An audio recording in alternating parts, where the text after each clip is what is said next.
This cake seems impossible, but in the end it turns out superbly.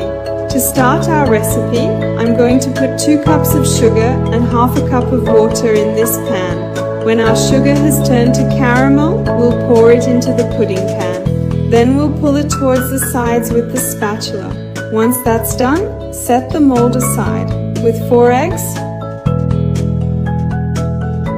400 grams of condensed milk, 300 milliliters of milk, and now let's stir and pour this mixture into the center of the mold.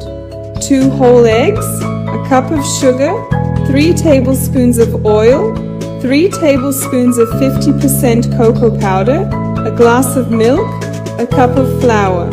And now let's stir to incorporate these ingredients. Baking powder. Stir gently again.